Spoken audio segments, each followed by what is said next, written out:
Thought it might rain. So I'm driving along here, and I wanted to continue the discussion of 1984, and specifically I was thinking how throughout the story you can see that Winston is as smart as he is, as systematic as he is, as much as he takes a philosophical and systematic approach, that there's still parts of him that are very naive and things that are both apparent and not so apparent that he doesn't see. And this is part of the tragic irony that I mentioned, right? That the whole story is filled with it, and a lot of it exists in relation to him and O'Brien, including the whole thing being a certain signaling that is a sign of intelligence, that Winston is mistaking at every turn, yet at the same time the tragedy of it and the irony of it is that there is a fatalism to it, and that's that Winston does understand. Sorry if the camera angle sucks, it's hard to do two things at once, so I'm just focused on talking here. But anyway, that with Winston, you know, he's focused on figuring out why, and he thinks he's going to find the answers through Goldstein and through O'Brien and through the Brotherhood and the Revolution and all these other things that kind of exist out in the world that he doesn't fully understand to begin with. And so as an example of his naivete, you know, it's, and you can see this in everyday people, whether they're intelligent or not, and that's that, you know, for as intelligent in whatever domains they may be, that a lot of things just never cross their minds. So when it comes to something like the deception of people, the cruelty of people, the evil of people, even though people are keen and think they know about what all this stuff is and what it means, what you see in reality through history time and time again, everyone thinks they're secure, everyone thinks they're safe.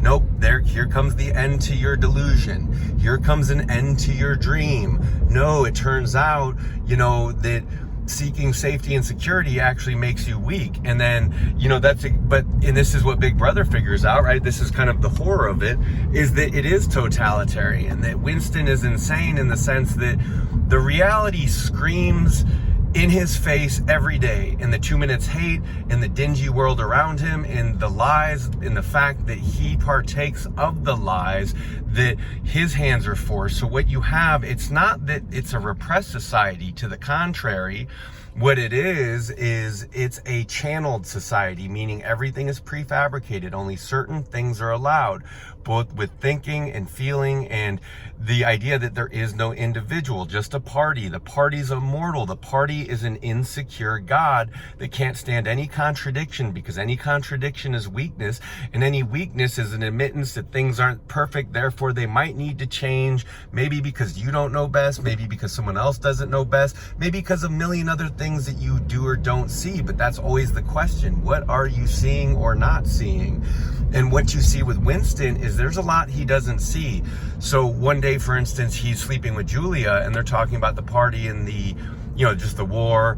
And Winston's talking about the rockets and the bombs, right? Dropping and that kind of thing. Whoops, where's this thing going? You know, and he's talking about those things. And Julia says she wouldn't be surprised if there is no war at all, and that if maybe, just maybe, the party's dropping those bombs. Maybe it's their bombs and they're bombing the population, right? Why wouldn't it? Why wouldn't they? And then it struck Winston. He had never thought of that. It never occurred to him. And then you could think in modern terms that with a lot of people, again, they have no conception that not only are a lot of people evil and they hide it in a lot of ways, or what they would call evil, or any number of things, psychopathic, narcissistic, etc., right? There's all sorts of terms that people use even if they don't know what they mean or really entail.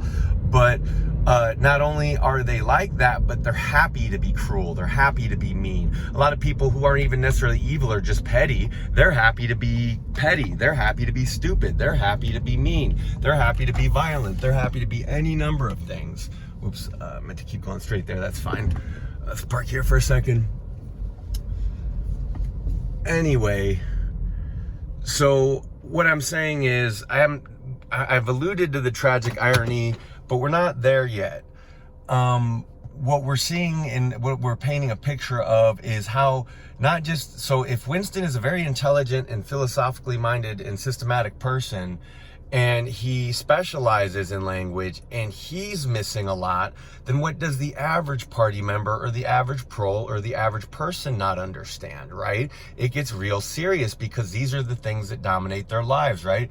Like I said, it's not that it's a repressive culture, just like our real world isn't so much a repressive culture. In fact, there's so much freedom, you could just disappear and people might not notice you're missing for any number of reasons, right?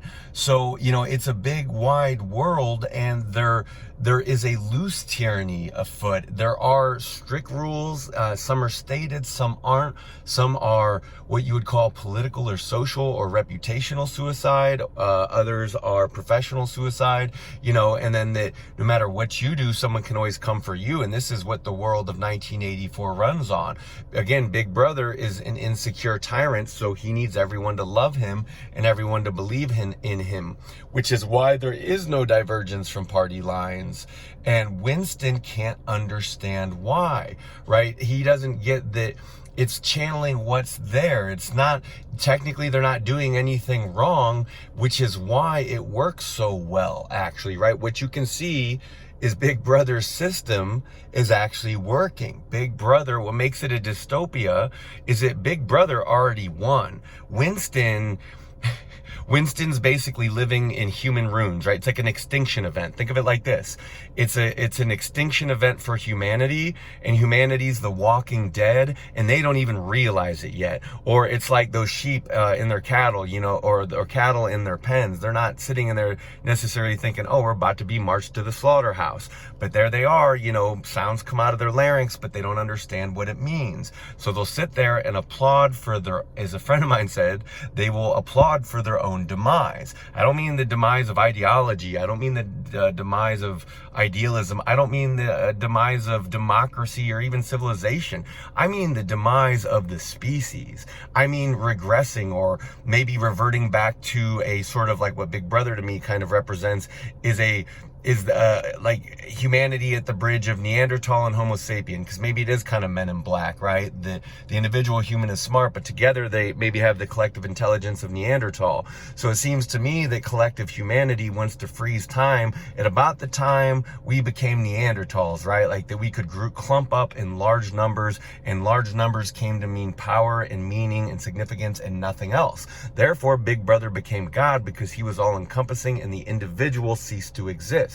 The death of the species, like Homo sapien was already dead, and then now they evolved into something else because that's what the leaders figured out how to do, how to design that, right? And it's exactly what humanity has been doing for all history, and that's to try to control one another. So again, Winston's living in the ruins of the human ruins, trying to parse out what happened and why, and he doesn't realize he's late to the party.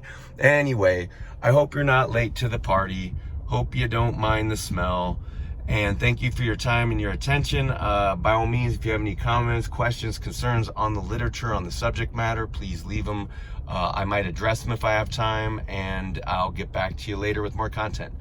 Thanks for listening. Have a good day.